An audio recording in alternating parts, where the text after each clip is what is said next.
ప్రజల వైపు చూస్తూనే ఉండండి వారాహి 99 టీవీ ఛానల్. ఏపీలో లా అండ్ ఆర్డర్ పూర్తిగా ఫెయిల్ అయిందని మాజీ మంత్రి గుడివాడ ధ్వజమెత్తారు. ప్లాన్ ప్రకారమే అంబటి రాంబాబుపై ఆయన ఇంటిపై దాడులకు పాల్పడ్డారని మండిపడ్డారు.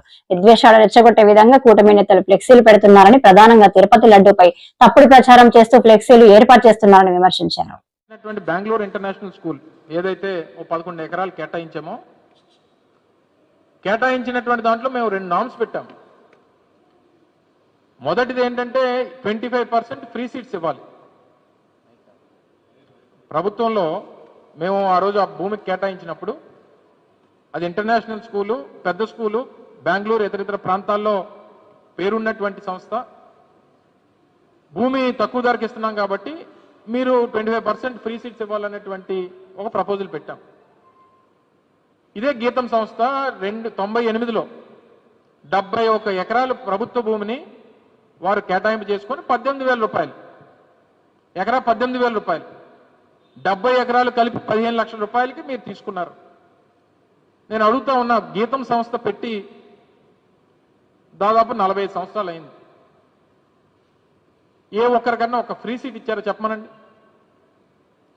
పోనీ దానికి ముందు వద్దు, 98 ముందు వద్దు, పోనీ 98 ముందు 15-16 సంవత్సరాలు అయింది. 98 తర్వాత మీరు 71 ఎకరాలు మీరు ఏదైతే ప్రభుత్వ భూమి తీసుకున్నారో, ప్రభుత్వ భూమి తీసుకున్న తర్వాత ఏ ఒక్క రోజన్నా ఒక్కరికన్నా ఫ్రీ సీట్ ఇచ్చారో చెప్పమనండి. అది పైపెచ్చు మళ్ళీ ఇచ్చినటువంటి భూమిని బ్యాంకుల్లో మార్టగేజ్ చేసుకోవడానికి కూడా పర్మిషన్ ఇచ్చారు. ఇన్ని రాయితీలు, ఇన్ని దోపిడీలు, మళ్ళీ ఆయన అంటాడు 55 ఎకరాలు మా ఆధీనంలో ఉంది, చాలా బ్రహ్మాండంగా చూసుకున్నాం. మీరు చూసుకోండి, ప్రభుత్వ భూమి మీరు చూసుకోవడం ఏంటి? మీకు ఎవరిచ్చారా హక్కు? అసలు మిమ్మల్ని అందులోని దానికి చుట్టూరు కాంపౌండ్ వాల్ కట్టేటువంటి హక్కు ఎవరిచ్చారు మీకు? కొన్ని ప్రభుత్వ భూముల్లో బిల్డింగ్లు కట్టడానికి ఎవరిచ్చారు హక్కు మీకు? పైపెచ్చు మళ్ళీ దాని మీద మీరు బేరాలు ఆడుతూ ఉన్నారు. ఈ భూమి 5,000 కోట్లు ఉండదు, 1000 కోట్లు ఉంటుందని చెప్పి. రేపు ఆక్షన్ పెడితే తేలుతుంది ఎంత అవుతుందో. అంటే మీకు రాసిచ్చేయడానికి, మీ చంద్రబాబు నాయుడు గారి కుటుంబానికి మీకు రాసిచ్చేసేయడానికి ఈ విశాఖపట్నంలో ఉన్నటువంటి భూములు, ఆస్తులు ఇవేం మీ జాగిరి కాదు. ఇవెవరు కూడా ప్రజలు మర్చిపోరు. దీన్ని మర్చిపోనివ్వం. మీరెవరు మా నాయకుల మీద దాడులు చేసో, మా నాయకుల మీద కొట్టో, లేకపోతే అరెస్టులు చేసో, వాళ్ళని మా ఇంట్లకి నిప్పులు పెడితేనో మీరు చేస్తున్నటువంటి రాజకీయ కుట్రలు డైవర్ట్ అయిపోతాయి, మర్చిపోతారు ప్రజలు అనుకుంటే మర్చిపోనివ్వం. ఎప్పటికప్పుడు గుర్తు చేస్తాం, ఎప్పటికప్పుడు నిలదీస్తాం, ప్రజల్లో చైతన్యం తీసుకొస్తాం. రెండో పాయింట్, కౌన్సిల్ సమావేశంలో పెట్టినంత మాత్రాన అయిపోదు. కౌన్సిల్ ఏమి నిర్ణయించి మాకు అమాయకులు మంత్రులు చేశాం, శాసనసభ్యులు చేశాం, సిస్టంలో ఉన్నాం. మరి ఒకవేళ కౌన్సిల్లో అనేటువంటిది అదేమి నిర్ణయించినప్పుడు మరి కౌన్సిల్లో తీర్మానం ఎందుకు చేశారు? ఒక ప్రక్రియలో భాగంగా కౌన్సిల్ తీర్మానం అనేటువంటిది అవసరం. మీరు తలుపులు వేసుకొని చేసుకున్నారు. దాని మీద కూడా కంప్లైంట్ చేశాం. రేపు ప్రిన్సిపల్ సెక్రటరీ ఎవరైతే అపెలేట్ అథారిటీ ఉన్నారో రేపు ప్రిన్సిపల్ సెక్రటరీ కూడా కంప్లైంట్ చేస్తాం, కోర్టుకు వెళ్తాం. సో ఇవన్నీ ప్రొసీజర్స్ మా తరపు నుంచి ప్రజల పక్షాన పోరాటం చేయాల్సినటువంటి అన్ని ప్రొసీజర్స్ ఫాలో అవుతాం. మీరు తిరిగి తీసుకొని వచ్చి మీరేం మాకు సూక్తులు చెప్పాల్సినటువంటి పని లేదు. మీరు చేసేటువంటి మీ దెయ్యాలు వేదాలు వల్లించినట్టుగా మీరేం మాకు నీతులు వల్లించాల్సినటువంటి అవసరం లేదు. మీరు చేసినటువంటి భూదోపిడీ గురించి ప్రజలు ఇప్పటికే విశాఖపట్నం పరిసర ప్రాంతాలు, ఉత్తరాంధ్ర రాష్ట్రం అంతా కూడా దాని గురించి చర్చించుకుంటా ఉంది. మీ అంతటి మీరే 1000 కోట్ల రూపాయలు ఈ భూమి విలువ ఉంటుందని చెప్పి మీ అందరు మీరే ఒప్పుకున్నారు. చూస్తాం రేపు క్యాబినెట్లో కానీ రేపు దీని మీద మీరు ఏదైతే ఫైళ్ళు మూవ్ చేస్తారో, మూవ్ చేసినప్పుడు ఎంత పెడతారో, ఏం చేస్తారో చూస్తాం.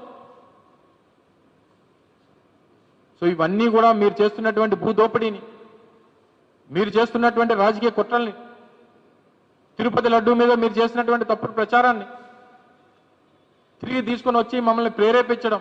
విశాఖపట్నంలో ప్రశాంతంగా ఉండేటువంటి విశాఖపట్నంలో నిన్న ఉదయం ఫ్లెక్స్ కట్టారు. మా పార్టీ అధ్యక్షుడు కేకే రాజు గారు, మిగిలిన మా శాసనమండలి సభ్యులు, మిగిలినటువంటి ముఖ్య నాయకులందరూ వెళ్ళి కంప్లైంట్ చేశారు. తీరా సీసీ కెమెరా ఫుటేజ్ అన్ని తీస్తే అక్కడ తెలుగుదేశం పార్టీ సంబంధించినటువంటి వార్డు ప్రెసిడెంట్, ఒక ఐటీడీపీకి సంబంధించినటువంటి ఒక కార్యకర్త ఇద్దరు కలిసి ఆ ఫ్లెక్సీని ఏర్పాటు చేశారండి.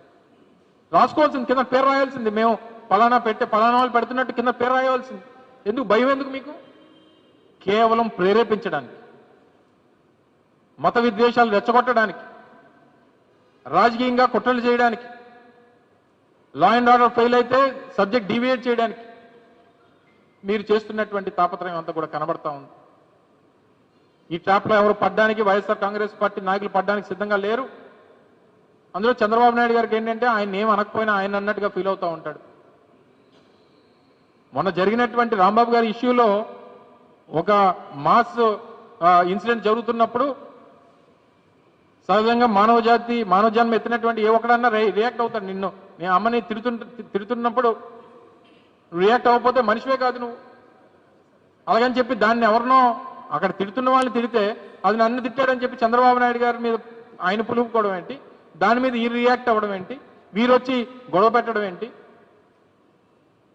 మళ్ళీ దీనికోసం కొంతమంది పెద్ద మనుషులు నిన్న మొన్న ఈ ప్రాంతంలో వారు పత్రికల ముందుకు వచ్చి మీడియా సమావేశాలు పెట్టి మీరు అలా అన్నారు ఇలా అన్నారు అని కొంతమంది వీడియోలు చూపించారు.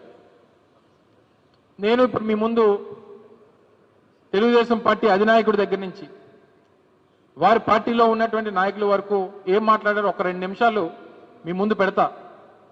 దాని తర్వాత వారు ఏం సమాధానం చెప్తారో, ఆ పెద్ద మనుషులు ఏం సమాధానం దానికి ఇస్తారో అన్నటువంటిది చూద్దాం.